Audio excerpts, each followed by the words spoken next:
O Senhor esteja convosco. Ele está no meio de nós. Proclamação do Evangelho de Jesus Cristo segundo Lucas. Glória a vós, Senhor.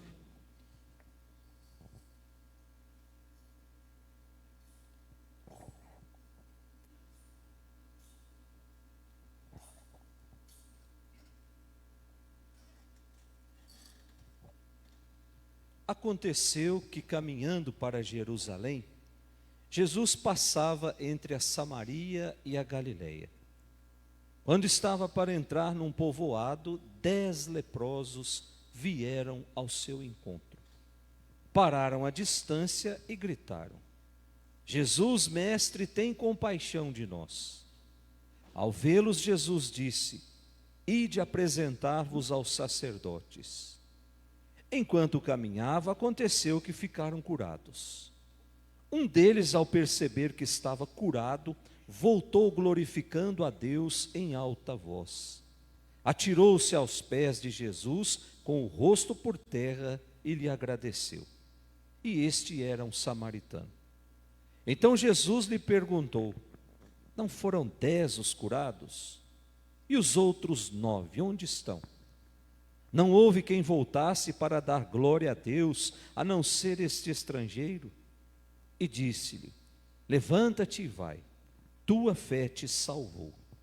Palavra da salvação. Glória a vós, Senhor. O Senhor fez conhecer a salvação, e as nações revelou sua justiça. O Senhor fez conhecer a salvação, e as nações revelou sua justiça. Podemos sentar. Nós estamos meditando as leituras do domingo de número 28, é o 28º domingo da nossa caminhada de tempo comum. Só lembrando que nós temos 34 domingos com esse título, Domingo do Tempo Comum. E consequentemente a semana inteira é a 28ª semana do tempo comum.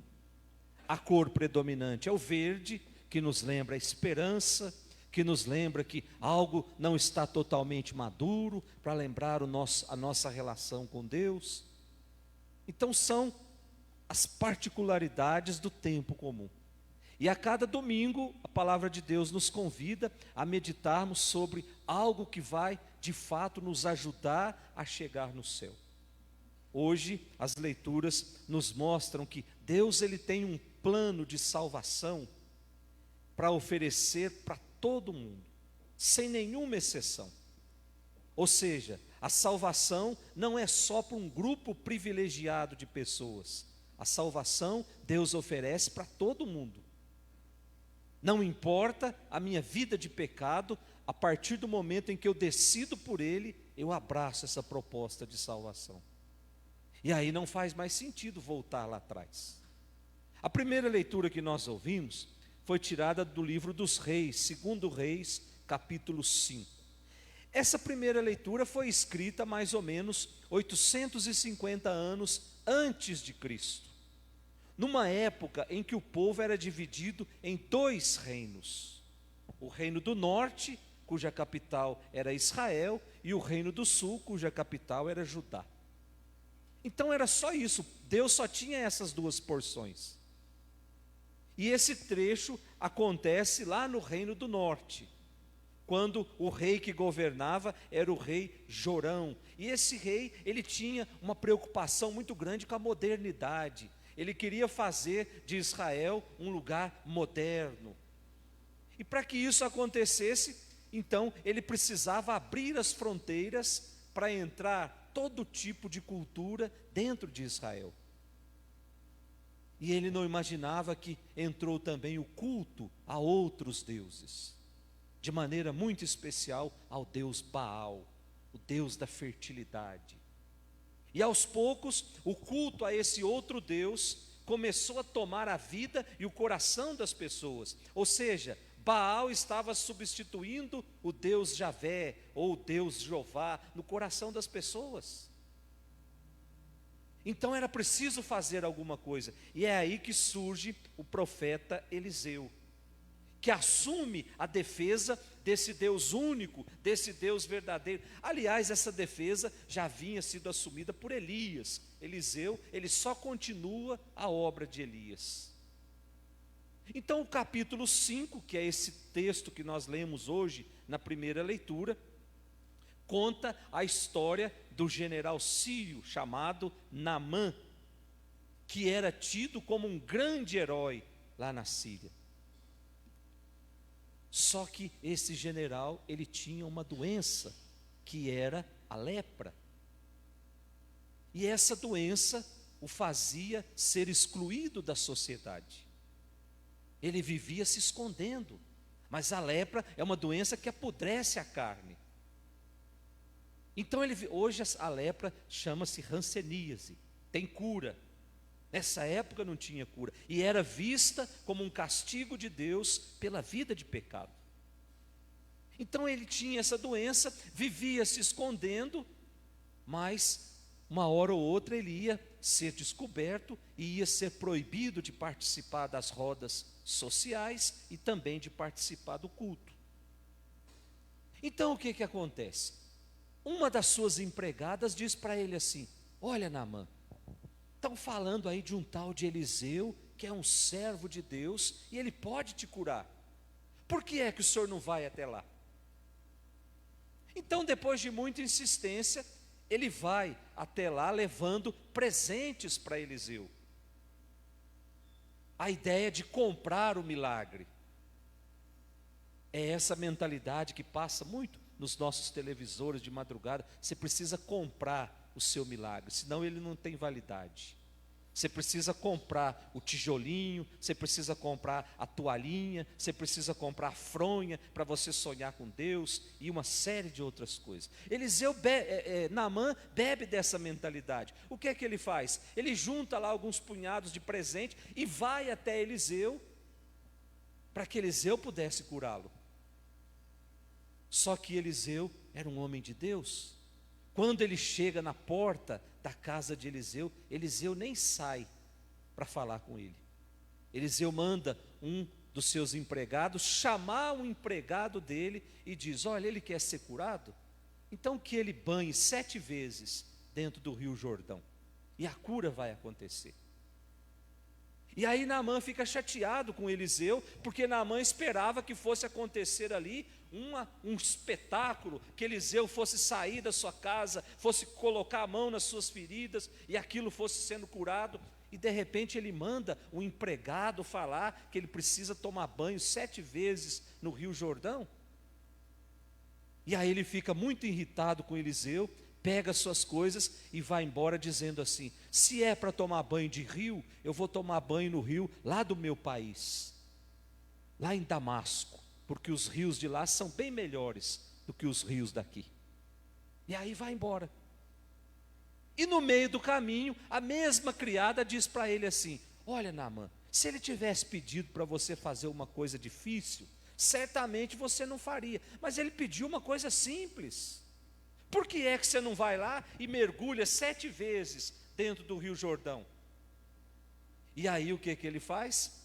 Ele vai e mergulha 7 vezes. E aí começa a leitura de hoje, que começa assim: Naamã, o sírio, desceu e mergulhou 7 vezes no Jordão, conforme o homem de Deus tinha mandado, e sua carne tornou-se semelhante ao de uma criancinha, e ele ficou purificado. O milagre aconteceu na simplicidade. Ah, gente, mas a continuação dessa história aqui vale a pena a gente ler quando chegar em casa. A partir do versículo 17. Ele pega, ainda dentro dessa primeira leitura, até chegar ao 17, aí ele volta até a casa de Eliseu e insiste com Eliseu para que Eliseu pegue os presentes. E aí Eliseu responde, lá no versículo 16 da nossa primeira leitura, Eliseu respondeu: pela vida do Senhor, a quem sirvo, nada aceitarei. Deixando muito claro que a gente não compra nenhum tipo de milagre. E aí, Eliseu diz: eu não quero dinheiro, eu não quero nada. E aí Naamã insiste: então o senhor me permite pegar aqui um punhado de terra e levar para o meu país, porque a partir de hoje eu vou fazer as minhas orações nessa terra, porque é esse Deus que eu quero servir. E aí ele fala: a terra que cabe dentro, como é que está lá? Permita que teu servo leve daqui a terra que 2 jumentos podem carregar. A partir do versículo, lá ainda no versículo 17, ou melhor, no versículo 16. Permita que teu servo leve daqui a terra que 2 jumentos podem carregar, pois teu servo já não oferecerá holocausto ou sacrifício a outros deuses, mas somente ao Senhor. Agora tem a continuação que vocês vão ler em casa. Eu vou contar rapidamente, só para vocês despertar o desejo de ler em casa.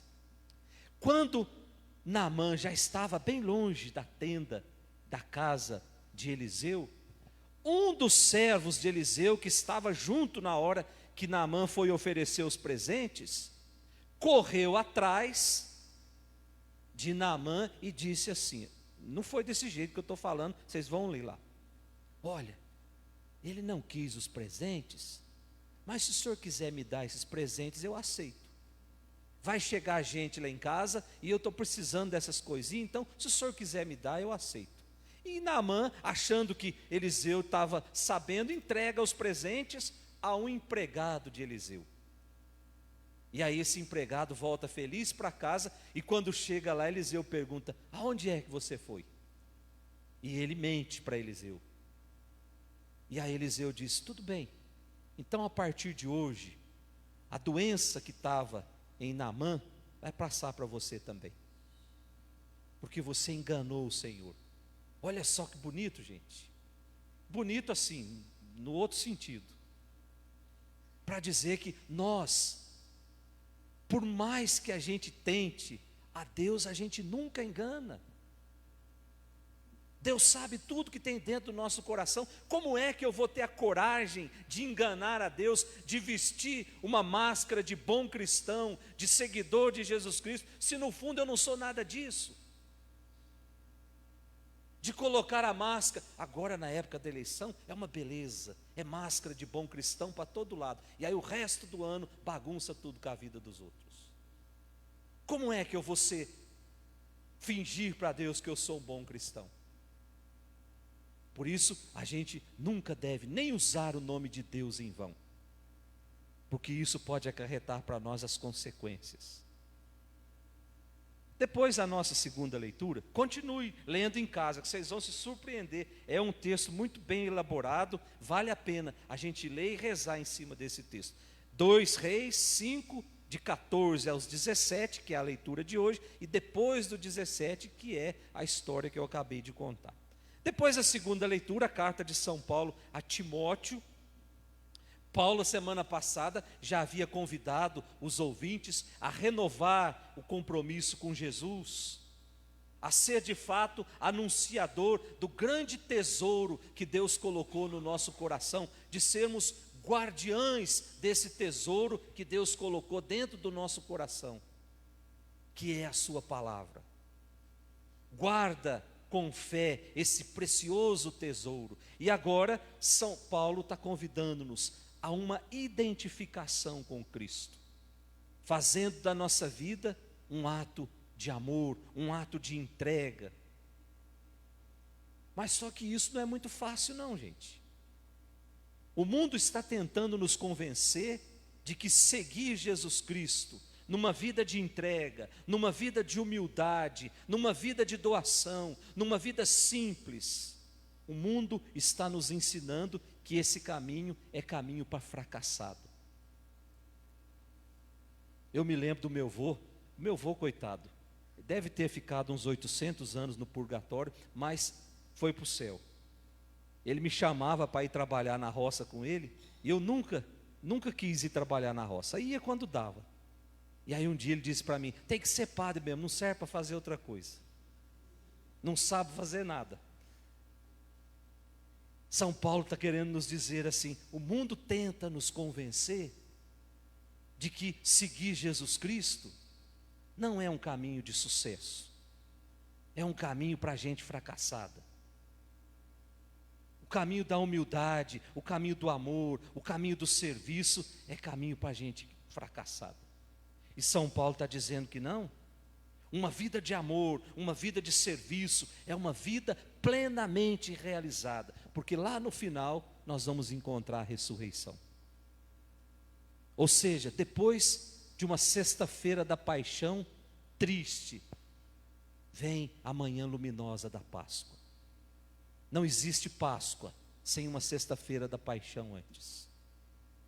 Por isso, nós vivemos as experiências de dor e de sofrimento nos nossos relacionamentos, na nossa vida, mas a certeza da ressurreição, ela é muito grande dentro do nosso coração. E aquela frase de Jesus, ela bate no nosso coração, igualzinho o nosso coração está batendo agora. Eis que eu estarei convosco todos os dias, até o último dia nesse mundo.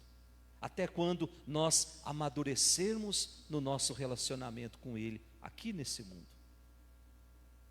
Quando nós estivermos maduros, aí sim, Ele nos recolhe lá para o abraço do Pai Eterno. Então vamos pedir para Deus nessa Eucaristia que nós estamos celebrando, que Ele nos conceda essa graça, de identificar a nossa vida com a vida de Cristo. Esse mundo só não é melhor, porque muitos ainda não abraçaram essa proposta. Eu quero ser mais de Deus e menos do mundo. Eu quero abraçar mais as coisas do céu do que as coisas desse mundo, porque nesse mundo tudo é passageiro, mas as coisas do céu não. As coisas do céu são eternas.